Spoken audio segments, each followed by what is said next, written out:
Hello friends, this is Pinky. Welcome to logical thinking. I hope आप सब अच्छे होंगे, मस्त होंगे, तंदुरुस्त होंगे। आज हम जो एस्टेट का जो सिलेबस चेंज हुआ है वो हम देखेंगे। मैंने वैसे सिलेबस की वीडियो डाल दी है, मैंने उसमें पूरा ही बताया है, साइकोलॉजी भी बताई, हिंदी इंग्लिश भी बताया है, और साथ में मैंने अपना सब्जेक्ट मैथ भी और जो रीजनिंग, जीके और हरियाणा जी के तीनों के बारे में अच्छे से बताया हुआ है। बट स्टूडेंट को क्या है, जो सीडीपी है इसको लेके बहुत ज़्यादा टेंशन है कि जो हमारा सीडीपी है उसमें क्या आएगा।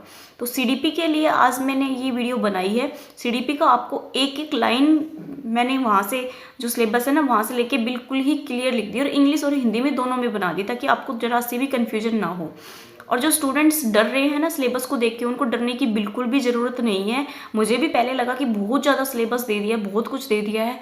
अभी क्या हो गया है, सिलेबस ज़्यादा नहीं है, सिलेबस हमें फिक्स कर दिया है। बट हमारे साथ एक चीज़ होगी, अब हमें ये नहीं पता लगेगा कि इस टॉपिक में से कंटेंट हमारा जो क्वेश्चन है वो पूछा जाएगा या नहीं पूछा जाएगा।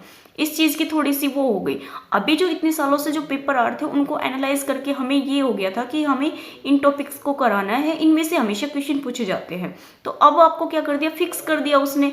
तो अब की बार हम देख लेते हैं किस टाइप से आता है। जो नेक्स्ट एस्टेट होगा उसमें तो हम बिल्कुल ही बता देंगे आपको कि कौन से टाइप टॉपिक को अच्छे से करना है, कौन से को नहीं। बट अभी भी क्या करना है आपको, जितने आप टॉपिक कर सकते हो उन सभी को अच्छे से कर लो। उनमें से ऐसा होना चाहिए कि आपका एक क्वेश्चन ना छूटे। अगर उनमें से अगर एक क्वेश्चन जा रहा है तो इसका मतलब आपका टॉपिक करने का कोई फायदा नहीं है। फिर तो आप सारा भी कर लोगे तो भी छोड़ाओगे। तो आपका एक टॉपिक करो, इतना बेस्ट करो कि उस पर अगर कोई क्वेश्चन आए तो वो छूटे ना। मैं एस्टेट का बहुत अच्छा करा रही हूँ मैथ, अगर आप कर रहे हो तो। एस्टेट को जो अटेम्प्ट करने का जो तरीका है ना वो मैंने एनालाइज करके देखा है कि क्या हो सकता है जिससे हम सारे ही क्वेश्चन पे टाइम दे सके और सारे ही क्वेश्चन हम आराम से कर ले। तो आपको भी मैं यही कहूँगी कि ट्रिक्स अपनाओ और कुछ नहीं मैथ के लिए तो। क्योंकि बिना ट्रिक्स के अगर आप बेसिक से करोगे तो उस क्वेश्चन पे बहुत ज़्यादा टाइम चले जाएगा, एक क्वेश्चन पे, जो कि हमारे पास होता नहीं है। तो आपको ट्रिक्स अपनानी और वैसे करनी है। अब हम करेंगे साइकोलॉजी का जो सिलेबस है वो देखेंगे, बहुत अच्छे से देखना और समझना कि ज़्यादा कुछ नहीं है। वैसे आपका पेडागोजी है ना वो ऐड किया है और कुछ नहीं है। पेडागोजी तो आप वैसे भी पढ़ते हो, आप में से 90% तो जो स्टूडेंट होंगे उन्होंने सीटेट दिया ही होगा। आजकल तो मोस्टली दे रहे, तो आपका 100 ही मान लो। आपकी सीटेट में आती है ना उसी टाइप की हो सकता है इसमें भी पूछी जाए। पूरी संभावना है जो पेडागोजी है वो उसी टाइप की आए। अब देखो हमारा सिलेबस।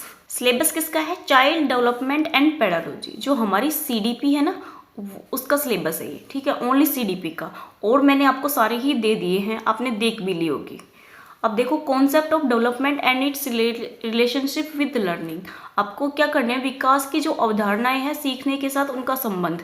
आपकी जो विकास की जो अवस्थाएं हैं, जो डिफरेंसेस आते हैं ग्रोथ और डेवलपमेंट में, वो सारी चीज़ें आपको बहुत अच्छे से पता हो, साथ में उनका संबंध भी पता हो एक दूसरे से। Principle of the development of child, आपको हमेशा से ही करते आए हो। जो डेवलपमेंट के जो प्रिंसिपल्स है वो हमेशा से करते आए, जिसमें स्फेलोकोडल होता है और प्रोक्सीमोडल होता है, वो आपको सारे ही किए हुए हैं। तो अभी किस लिए डरना है, वो अभी भी आपका पूछा जाएगा। नेक्स्ट आता है influence of heredity and environment. ये भी हमेशा आपका आया है, हेरिडिटी और इन्वायरमेंट, तो आपको ये भी करना है। जो हमारे प्रभाव पड़ते हैं ना, हेरिडिटी का क्या होता है प्रभाव, और हमारा इन्वायरमेंट का जो हम पे इफेक्ट क्या होता है। अगर आप अच्छा इन्वायरमेंट दोगे तो आपका बच्चा अच्छे से ग्रोथ करता है, अच्छी चीज़ें सीखता है। अगर आपका इन्वायरमेंट अच्छा नहीं है तो आपके बच्चे पे नेगेटिव चीज़ें भी आपको देखने को मिल सकती है। हेरिडिटी का क्या है, जो आपकी पीढ़ी से पीढ़ी चलती आ रही है वो सब चीज़ें आपकी हेरिडिटी है। नेक्स्ट देखो socialization process, social world and children, teacher, parents और पीयर्स। आपको क्या दे रखा है, जो बच्चे का जो सामाजिकरण है वो कैसे हो सकता है। सबसे पहला जो सामाजिकरण है वो बच्चे का कहाँ से स्टार्ट होता है, पेरेंट्स से स्टार्ट होता है, घर से स्टार्ट होता है। घर से जब बच्चा निकलता है तो क्या स्कूल में जाता है, स्कूल में कौन होंगे, टीचर, तो टीचर से आपका सोशलाइजेशन होगा। फिर उसके बाद वो टीचर से आएगा तो उसको अपने फ्रेंड्स वगैरह है उनके साथ घुलने मिलने स्टार्ट कर देगा। तो आपका सोशलाइजेशन कहाँ से भी हो जाएगा, आपका पीयर से भी हो जाएगा। ये आप हमेशा से ही पढ़ते आए हो, अभी भी पढ़ लेना। इसको क्या चीज़ें हैं, कुछ भी नहीं है, जो पढ़ते आए वही। अब उन्होंने क्या कर दिया, उसको फिक्स कर दिया कि ये टॉपिक आएंगे और ये नहीं आएंगे। अब नेक्स्ट देखो हमारा प्याजे। प्याजे आप पढ़ते आए हो, कोलबर्ग भी पढ़ा है, वाइगोत्स्की भी पढ़ा है, तो सब कुछ पढ़ा हुआ है, डरने की बिल्कुल भी जरूरत नहीं है। जो हमारे प्याजे और कोलबर्ग और जो वाइगोत्स्की है, इनकी सारी चीज़ें करनी, थ्योरी में जो भी चीज़ें होती है ना वो सारी करनी है, और साथ में इनकी जो आलोचनाएं वगैरह होती है वो भी आपको अच्छे से देखनी है। नेक्स्ट देखो concept of child centre and progressive education. हमने आज तक जो करिकुलम पढ़ रहे हैं वो कौन सा है, चाइल्ड सेंटर है, तो वो चीज़ें हमने पढ़ी है, अभी भी आपको पढ़नी है। Critical perspective of the construct of intelligence, intelligence की जो बहुबुद्धि सिद्धांत है उसका आपको सारा का करना है। जो आपके गार्डनर है, बिन्ने हैं और क्या बोलते हैं स्टर्नबर्ग है, ये सारी चीज़ें कि आपकी जो दे रखी है ना थ्योरी, वो सारी करनी है। नेक्स्ट आता है मल्टीपल डायमेंशनल इंटेलिजेंस, जो आपकी हावर्ड गार्डनर ने जो बहुबुद्धि सिद्धांत दिया है वो भी आपको करना है। लैंग्वेज एंड थॉट्स, लैंग्वेज भाषा और विचार करना है। Gender as a social construct, जो हमारी एक सामाजिक निर्माण के रूप में लिंग की भूमिकाएं और लिंग पूर्वाग्रह और शैक्षिक अभ्यास, क्या दे रखा आपको, जो जेंडर रोल है वो करना है। जेंडर बायस, जो हमारी जेंडर को लेके जो हमारी पीढ़ी से पीढ़ी चलती आ रही है ना, जो हमारी क्या कहते हैं उसको, स्टीरियोटाइप्स जो होती हैं, उन चीज़ों को लेके भी हमें सारी चीज़ें करनी होगी। ठीक है।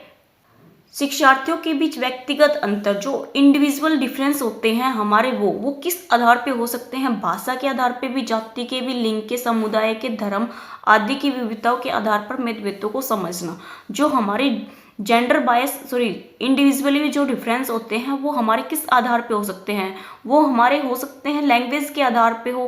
भाई हमारी लैंग्वेज अलग है, अगर हम यूपी की साइड चले जाए तो वहाँ की लैंग्वेज अलग है। फिर है कास्ट, कास्ट का आपको पता ही है कितना ज़्यादा रोल होता है, अभी तो कम हो गया है बट फिर भी काफ़ी है अभी भी।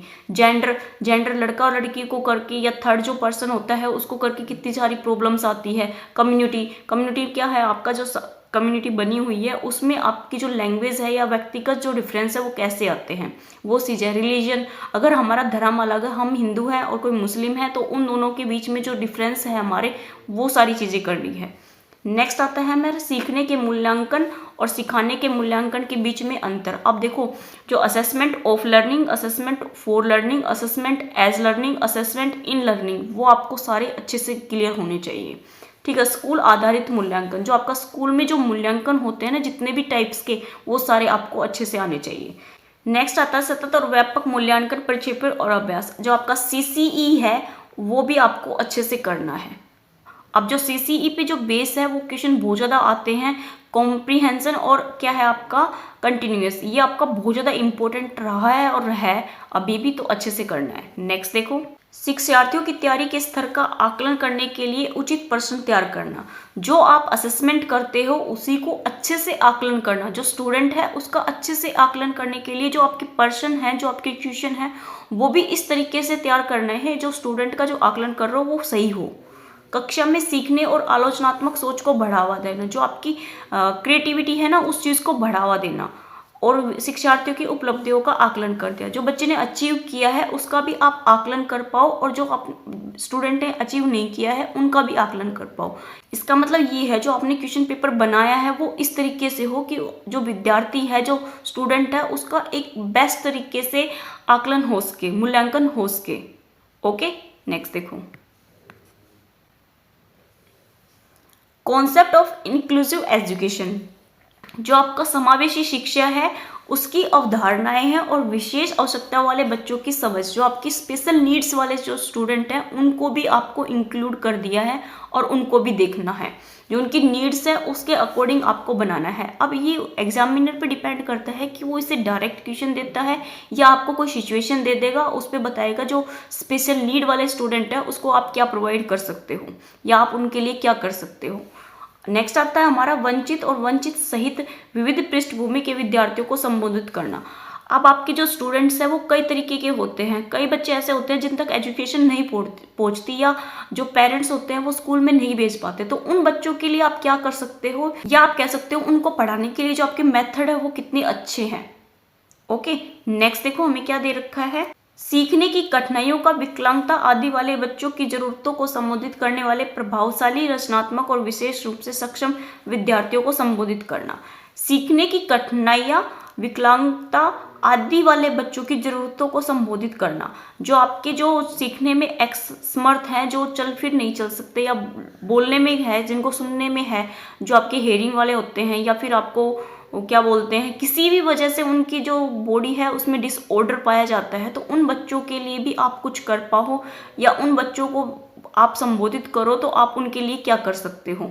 ये आपके सिचुएशन बेस आ सकते हैं, डायरेक्ट आपका आना मुश्किल है। सिचुएशन दे देगा और वो पूछेगा, जो आपका सीटेट में आते हैं ना सिचुएशन बेस, उस टाइप से आपसे पूछ सकता है। नेक्स्ट देखो, नेक्स्ट हमें दे रखा है लर्निंग एंड पेडागोजी, जो आपका शिक्षा शास्त्र है उससे भी पूछा जाएगा। लर्निंग हमारी कैसे होती है वो सब चीज़ें हैं। अब क्या दे दिया, बच्चे कैसे सोचते और सीखते हैं, कैसे और क्यों बच्चे स्कूल प्रदर्शन में सफलता हासिल करने में विफल हो जाते हैं। क्या दे दिया, अगर आपने जैसे जो बच्चे हैं बहुत सारे हैं जिनको टास्क देते हो वो उसको कंप्लीट नहीं कर पाते, तो वो कंप्लीट क्यों नहीं कर पाते, उस टाइप से आपसे क्वेश्चन पूछे जाएंगे। नेक्स्ट है हमारा शिक्षक और सीखने की बुनियादी प्रक्रियाएं, जो आपके शिक्षक है और जो सिखाने की जो बुनियादी प्रक्रियाएं हैं उनके बारे में। बच्चों के सीखने की रणनीतियां, जो आप बच्चे को सिखा रहे हो उनके लिए जो आपकी स्ट्रेटेजी है वो क्या है। एक सामाजिक गतिविधियों के रूप में सीखना और सीखने का सामाजिक संदर्भ, आपको ये भी करना है। नेक्स्ट है हमारा समस्या समाधान करता और वैज्ञानिक अन्वेषण के रूप में बच्चा, जो हमारा बच्चा है वो क्या है, एक नन्हा वैज्ञानिक है, तो उसकी जो समस्याएं हैं उनका समाधान आप कैसे कर पाओगे। बच्चों में सीखने की वैकल्पिक अवधारणा, बच्चों के त्रुटियों को समझने की प्रक्रियाओं में महत्वपूर्ण कदम के रूप में समझाना। जो आपके बच्चे मिस्टेक कर देते हैं उनको आप मतलब क्या प्रोवाइड करो कि उनकी जो मिस्टेक है वो कम हो जाए, उन बच्चों को कैसे हैंडल करोगे, ये आपके सिचुएशन बेस्ड क्वेश्चन आ सकते हैं। नेक्स्ट है हमारा अनुभूति एवं भावनाएं, जो हमारे इमोशंस है उनका, प्रेरणा और सीख हमारी क्या है, मोटिवेशन एंड लर्निंग, इसके भी आपके क्वेश्चन देखने को मिलेंगे। लास्ट हमारा आता है सीखने में योगदान देने वाले कारक, जो आप सीखते हो उसमें जो हमारे योगदान देते हैं, मेन इसने कर दिया है जो पर्सनल और इन्वायरमेंट, जो आपके व्यक्तिगत है और जो पर्यावरण है, ये जो कारक है इनसे रिलेटेड पूछे जाएंगे। सीखने में जो योगदान देते हैं वो किससे रिलेटेड होंगे, आपके व्यक्तिगत और पर्यावरण के। ओके, आज का हमारा जो CDP था उसका सिलेबस इतना ही है, इससे ज़्यादा कुछ नहीं है। आपको सिर्फ फिक्स कर दिया कि क्या आएगा, आपने इसको उठा लेना है अच्छे से और एक एक टॉपिक को करना है और टिक लगाते जाना है और साथ में उनकी प्रैक्टिस करना है। अगर आपको मेरा पढ़ाया हुआ समझ आता है तो आप मेरे साथ भी जुड़ सकते हो। मैं आपको मैथ करा रही हूँ बहुत अच्छे से, बहुत बेस्ट तरीके से। अगर आपको समझ आता है तो प्लीज़ लाइक कीजिए, सब्सक्राइब कीजिए और मेरे साथ जुड़िए। आप अपने दोस्तों के साथ शेयर भी कर सकते हो आप मेरी वीडियो को, अगर आपको पसंद आती है तो। Okay, thank you.